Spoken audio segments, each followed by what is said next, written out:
Bonjour à tous et bienvenue sur une nouvelle vidéo.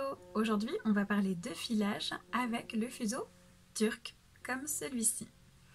Alors celui-ci, c'est le fuseau turc que j'ai acheté sur la boutique Etsy de Carrie Chérie. Je vous mettrai dans la description le lien de sa boutique et de sa page Instagram si vous voulez voir son travail. Mais alors pourquoi un fuseau turc? Quelles sont ses spécificités?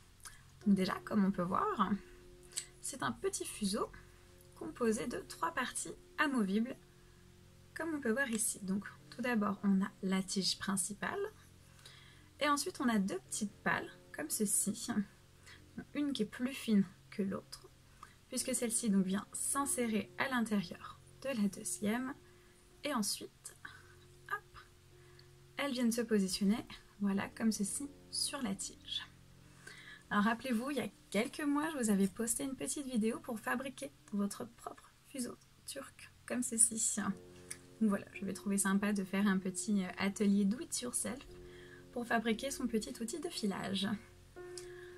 Hop, je vous remettrai le lien de la vidéo par ici. Donc voilà. Mais l'avantage principal de ce fuseau turc, c'est que en filant notre laine, on va venir l'enrouler au fur et à mesure sur ce fuseau pour créer une petite pelote qui sera directement dessus. Et une fois qu'on va avoir retiré notre fuseau, comme vous allez voir juste après, hop, on a directement une petite pelote toute faite qui sera prête pour le retors. On va venir prendre le fil de l'intérieur et le fil de l'extérieur pour faire le retors à 2 brins à partir d'une seule et même pelote. Donc c'est un gain de temps extraordinaire pour cela. Et c'est pour ça que j'adore le fuseau turc. Pour la laine, comme d'habitude, hein, de la laine peignée, gardée, un petit rolag, voilà, ce qui vous passe sous la main. Et c'est parti!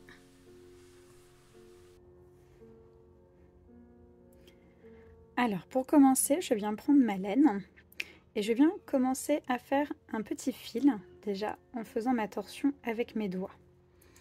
Donc je vais faire ça à peu près sur une vingtaine de centimètres. Voilà, en tordant donc le fil, tout simplement. Hop, et en venant donc distribuer la torsion sur à peu près, voilà, une vingtaine de centimètres à peu près. Hop, je vais enrouler pour éviter que ça se défasse. Et ensuite, je viens fixer le bout, hop, en dessous de mon fuseau. Donc, je viens juste faire un petit nœud.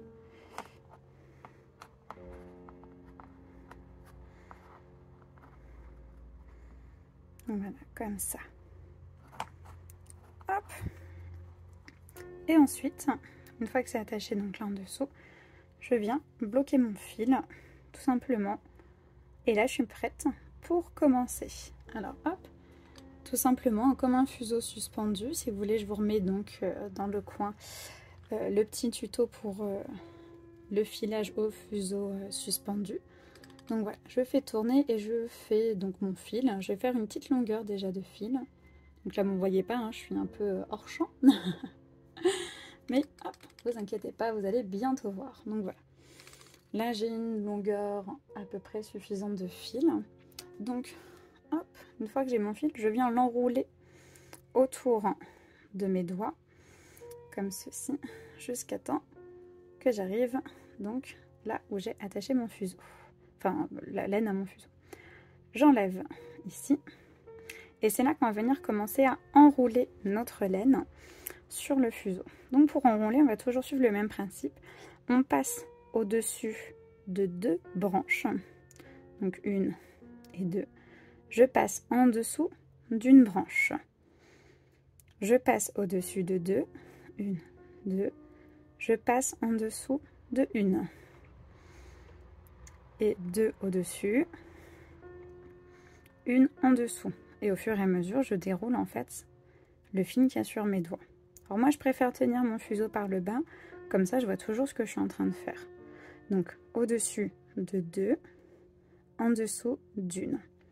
Et après, de toute façon, une fois que vous avez fait le premier tour, si on peut dire, vous n'avez plus qu'à suivre en fait déjà la laine qui est posée. Donc toujours en dessous d'1. Et ça va toujours suivre en fait ce schéma comme ceci. Hop, donc au-dessus de 2, en dessous d'une, au-dessus de 2, hop, au-dessous d'une. Et donc voilà, et on vient de tourner ainsi de suite jusqu'à temps qu'on n'ait plus de fil entre les doigts. Il faut quand même en laisser juste assez pour pouvoir rattacher notre laine en haut du fuseau. Hop, comme ceci. Donc voilà, là j'arrive à peu près. Hop, pour pouvoir donc rattacher ma laine et pouvoir continuer le filage. Et donc on continue ainsi de suite.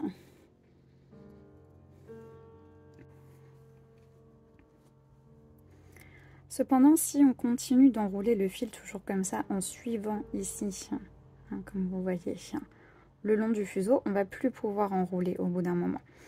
Là, par exemple, je suis obligée en fait de revenir au centre. Donc, on suit toujours le même rythme, hein, un en dessous, deux au-dessus. Mais à la place de suivre là, je viens recoller mon fil, hop, comme ça, à la tige. J'espère que vous voyez bien, là, le fil n'est pas cette fois-ci au-dessus de tous les autres. Et là, je reviens pareil, à passer à côté. Et donc, je fais ça 4 fois. Hop, et voilà, comme ceci. Donc là, en fait, on a une nouvelle épaisseur qui vient se créer. Et là, une fois qu'on a créé notre nouvelle épaisseur, on va pouvoir remettre le fil, donc, côte à côte du premier. Et on continue d'enrouler comme ceci. Quand au bout d'un moment, on va arriver comme tout à l'heure, on n'aura plus de place pour notre fil, on fera exactement la même chose. Donc voilà.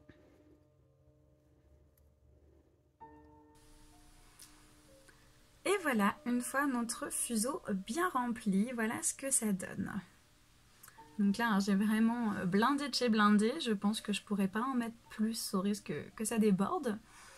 Donc voilà. Maintenant qu'on a fini notre filage, qu'on peut plus du tout mettre sur notre petit fuseau turc, on va devoir retirer la pelote de notre fuseau. Alors pour ce faire, tout simplement on va venir retirer la tige centrale, donc du haut vers le bas, comme ceci, voilà.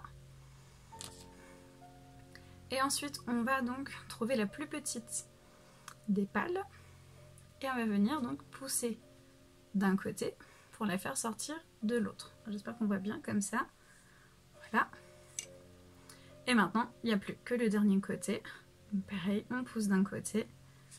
Hop. Et voilà. Et on fait sortir de l'autre côté. Et maintenant, on n'a plus qu'à trouver le fil, voilà, qui était à l'intérieur. Et on a notre fil de l'extérieur qu'on va pouvoir venir retordre ensemble. Donc vraiment c'est ça l'avantage du fuseau turc, c'est que en même temps qu'on file, on a déjà notre pelote qui est faite pour venir faire le retord. Donc je vous rappelle, hein, pour retordre ce fil là, on va devoir tourner le fuseau dans le sens inverse avec lequel on a filé. Je vous remets là le petit lien en haut de la vidéo que j'avais déjà fait sur les sens de rotation et le sens du rotor.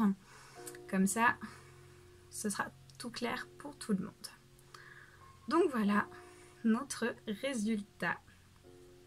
Alors j'espère que cette vidéo vous a plu. Si c'est le cas, n'hésitez pas à me le dire dans les commentaires ou tout simplement mettant un petit pouce sous la vidéo. Partagez la vidéo, abonnez-vous à la chaîne, vous finissez par connaître le refrain. Donc voilà. Je vous rappelle toujours le groupe Facebook, le travail de la laine avec Nona, où vous pouvez nous retrouver pour partager aussi bien vos petits filages, vos réalisations, vos tricots, crochets, tissages et j'en passe. Donc venez nous voir, plus on est de fous, plus on rit. Alors je vous dis à bientôt, salut!